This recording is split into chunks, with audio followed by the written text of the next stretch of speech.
What's going on, everybody? Welcome to After Prison Show, and this video right here is just going to be an update video. There's been a lot of things that have been going on. I haven't got a chance to really tell you guys about a lot of these things going on. I've got a lot of news that I want to share with you guys, and I also want to talk about some things as well. Obviously, the first thing that I want to talk about is Joker, a guy that we just introduced you guys to yesterday in a video called Life After 2 Life Sentences, a guy that we also consider the scariest individual After Prison Show has ever met. This guy has told us an absolutely terrifying and horrible story, something that I can't even possibly begin to imagine. And you know, I knew when uploading this video featuring this guy that there was going to be a lot of debate about not only this guy's story, but also this guy's character, the type of a person that he is, telling the type of a story that he has told to us. I know I read a lot of the comments saying that they don't believe this guy, that this story is BS. And folks, this guy tells us that he can prove all of this. He's got his paperwork. He's even got crime scene photos of this as well. And folks, I'm telling you, we are going to be bringing you guys all of the proof and information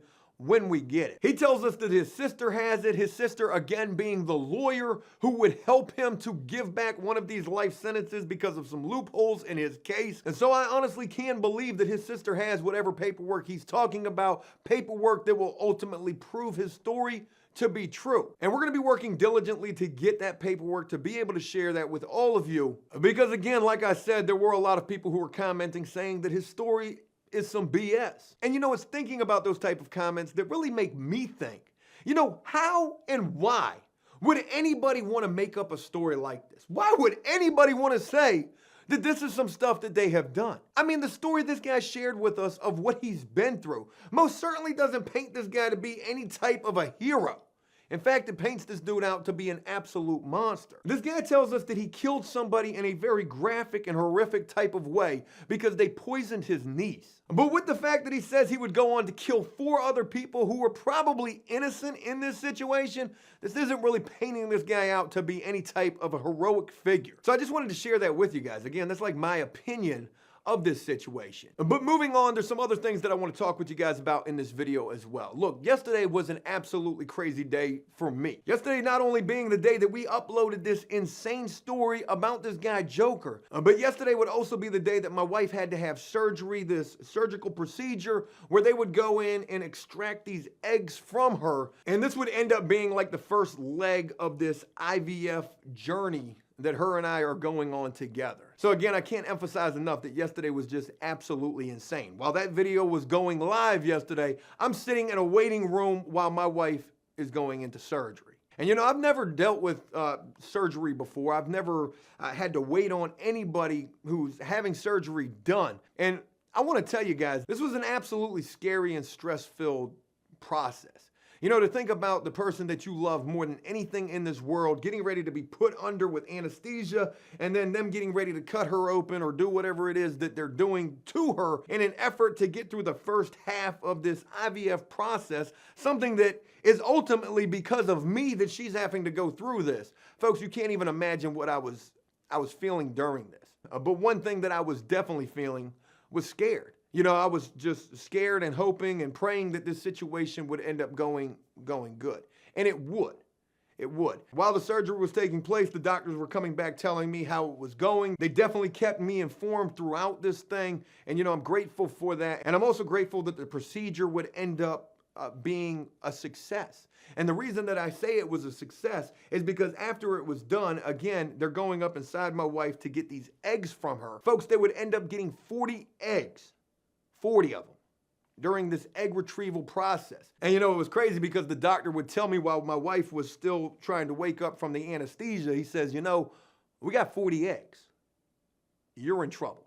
You are definitely going to be in trouble. And I'm guessing he was telling me this because of the fact that, you know, our chances are pretty damn good to end up having quite a few kids from this IVF process. At least we're very hopeful that that will be the case. But just because of the fact that they were able to extract these 40 eggs, you know, they would have to sit overnight and begin the fertilization process. And it was this morning that my wife just found out that on day 1 of this fertilization process, they've got 27 fertilized eggs. I mean, can you imagine old Joe having 27 kids? I can't. I'm gonna be honest with you, I can't. But just because of the fact that we do have these 27 fertilized eggs out of these 40 that we started with, this is only day 1. And what they want to get to is day 5. They have to have what is referred to as like these day 5 fertilized eggs. And not all 27 of these fertilized eggs on day 1 are going to make it to day 5. But I'm quite sure we're going to end up with quite a few by the time we do get to day 5. And you would imagine that it would be after this day 5 that they would immediately just begin to go ahead and put these inside of my wife, and then we would begin the pregnancy, and that's just not the case at all. In fact, we're gonna be waiting until December 20th. That's when they're gonna do the implant, and I guess the big concern is right now, or the big thing that they're telling us we need to think about is whether we wanna implant just 1 or whether we want to implant 2. And with IVF, if there's 2 things I've learned from the very beginning of this, 1, it's expensive, and 2, it's not guaranteed to work. On your first attempt, you've got a 50% chance. That's with 1 egg. But we learned yesterday, they told us, if we go ahead and put 2 in, those chances go up to 61%. And it's also a 40% chance that you end up with twins or 2 kids. So, all of that is just really, really crazy and exciting as well. Again, we've just completed the first leg of this journey, and you would imagine they tell us, the second leg is nowhere in comparison to the first part, because the first part is all about retrieving the eggs.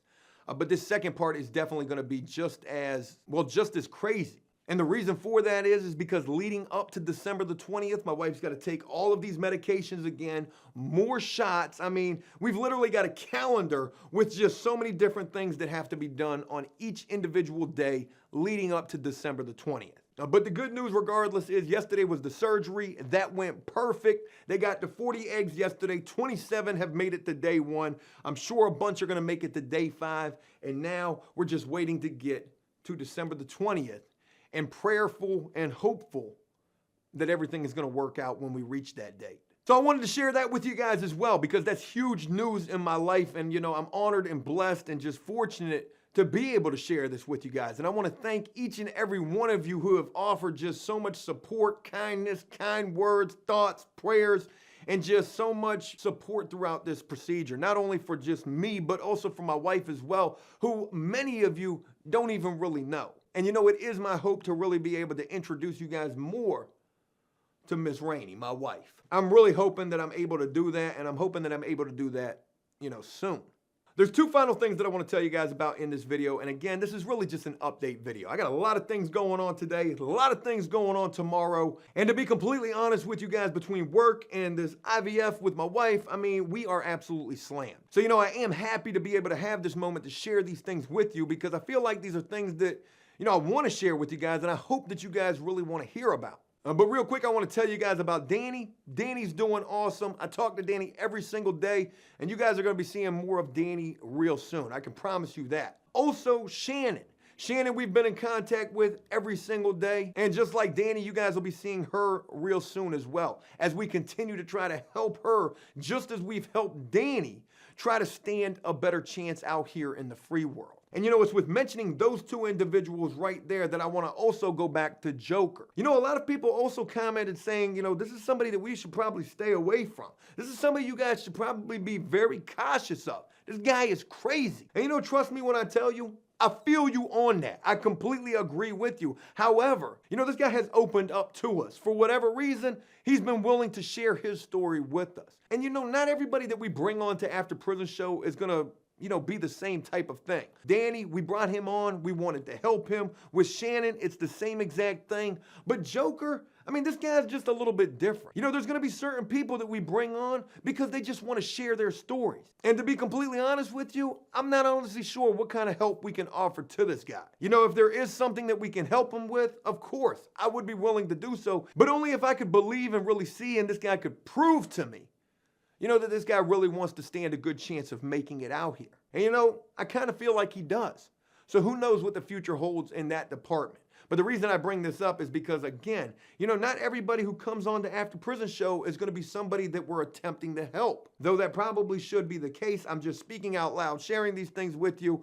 Certain people, they're just going to be a part of After Prison Show because they've got insane prison stories to share with us. Prison stories that I can't share with you because I most certainly ain't gone through half, maybe even less than half, of what others actually have. And the final thing that I want to share with you guys in this video, completely off subject, but an update that I don't know if I'm glad to be able to give to you guys, sad that I'm able to give to you guys. I don't really know, but it's an update I want to give to you guys. And a lot of you have tweeted this story to me involving the Johnny Bobbitt GoFundMe Gone Wrong story, featuring Johnny Bobbitt, the homeless military vet, Mark D'Amico, I got no words for Mark right now, and Kate, old Snow Bunny Mark's girl, Kate. GoFundMe Gone Wrong, where the whole story starts out with Mark and Kate putting together this GoFundMe for Johnny Bobbitt, the homeless vet, and they raised over $400,000 for this guy, and then Mark and Kate then took most of the money and they went to Kuwait and Cuba, and I was just trying to think of things that rhymed. Cuba didn't rhyme, but they done spent all of this money in the wrong way, not giving the money that was raised ultimately for Johnny Bobbitt to Johnny Bobbitt. They just took it and used it for themselves. Well, folks, there's been some late-breaking developments in this story, and you know, I kind of like kick myself a little because I'm not sure I ever shared this with you guys. You know, when I first addressed this story in GoFundMe Gone Wrong, I'm not sure if I brought it up, but I can tell you I was most certainly at least a little bit, feeling like this might be the case. And what I'm talking about is with all of these developments that have just developed, saying that Mark, Kate, Johnny, they made up the story. They conspired together to concoct this grand scheme. They planned to scam, folks. They put together the story. I'm not sure if it was Mark, the mastermind behind this, meeting Johnny Bobbitt, seeing him stumbling down the street saying, "That's our guy right there. Kate, I got a plan. We're going to take this guy right here. We're going to say that you broke down, Kate. They're going to believe it. I mean, you just look like you would not pay attention to the gas gauge. You ran out of gas. Johnny, he came up with $20. They're not going to believe Johnny even had $20. But it's just so crazy, it might work. It might. Again, I'm not sure if it was Mark who came up with the idea or maybe it was Johnny himself. Did Johnny concoct the plan? All he needed was the right cast of characters. Mark, Kate, they fit the bill to a T. Boy, I'm dropping some bars right here. Whoever it was who came up with the idea, maybe it was Kate. Okay, girl, you scandalous. Somewhere along the line, they're saying that the three of these people conspired, concocted this BS story in an effort to create this GoFundMe that did exactly what they prayed that it would do. Blew up, went out of control. 15,000 plus people donated to this GoFundMe campaign, raising over $400,000, in which GoFundMe has agreed to refund a portion of that money to Johnny Bobbitt. Oh my God, this thing just keeps going from bad to worse. Yeah, I'm remembering this now. Yeah, GoFundMe said they were going to donate out of their own pocket money to Johnny. But now it's being stated that they made all this up. They conspired together. They have absolutely obtained money under false pretenses, and supposedly Mark and Kate have already been arrested and charged with this. Johnny's next if he hasn't already been apprehended. Apprehended, not handed. I don't know how you apprehend someone. You know, if this is not the perfect example of just people being horrible scum of the earth type individuals, I mean, I really don't know what else is. These people came up with this idea to defraud, deface, steal basically. Steal money from kind people. People who were generous enough. 15,000 plus people, mind you, who donated to this GoFundMe campaign. They had these people on Good Morning America, folks. Good Morning America featured them. Everybody's feeling dumb in this situation right now. And you know, if you do the math, 15,000 divided by 400,000. Siri, what is 15,000 divided by 400,000? Let's do this again. It's 0.0375.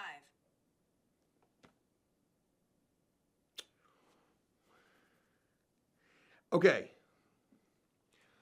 Siri, what is 15,000 times 375? The answer is 5,625,000. Siri, you're confusing me right now. That's it. I had to pull out my calculator. Siri, you're not that smart. Now let's do this math real quick. I did 15,000 divided by 400,000, folks. It gave me 26.6667. So of the 15,000 plus people who donated to this GoFundMe campaign, that's an average of everybody donating about $26.666667.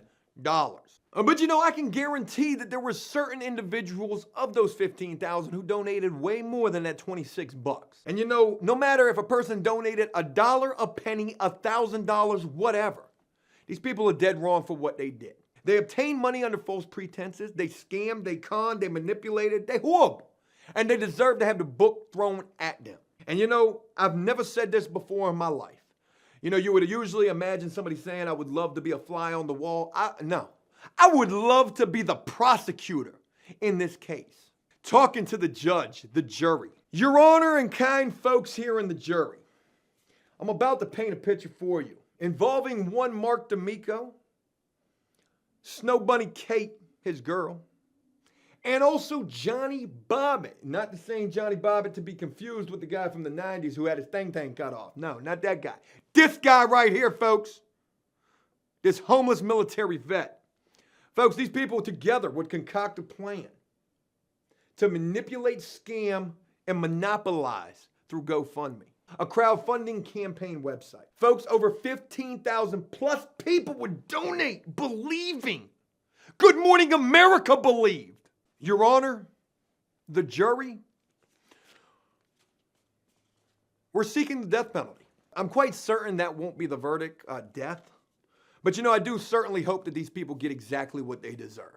They did some horrible stuff, folks. And you know, when you plan to scam, you deserve whatever you get from that. If you do the crime, you're going to do the time. At least I hope so. And you know, I said that when I first addressed this story in the GoFundMe Gone Wrong, I had like this little suspicion that this could be the case, that they just made this all up. And I'm not sure that I addressed that in the video because I wanted to be PC. And I'm not talking about where you check into in prison. I'm not talking about protective custody. I'm talking about politically correct. I didn't want to throw anybody under the bus. I should have, because then I'd be super right now. They conspired. I told y'all they did this. Except I probably didn't. I was just thinking it. I'm not going to be PC here, though. And folks, I don't know how the cat got out of the bag. I don't know where this information is coming from, but I know there's a ton of people who are tweeting this to me, so it has to be for real. They made it up, and they got over $400,000. But what type of sentence do you think should be imposed? How many years in prison? How many decades? How many life sentences? I'm really interested to know what you guys think. Look, folks, again, I just wanted to address a bunch of things in this video. Just do this update with you guys. Again, a lot's going on. A lot is getting ready to happen. And I just really appreciate all of you who continue to rock with this channel, because it is our mission, it is our goal, and it is everything that we do on a daily basis to try to bring you guys the best possible content that we possibly can. So again, I appreciate every single one of you for rocking with the After Prison Show. And as always, hey, look, that's it. I hope you guys enjoyed this video. And if you did so, please leave a like and a comment letting me know exactly what you thought about it. As always, until next time, enjoy life, the free world. Never take a moment for granted, and make the most of every day. Peace.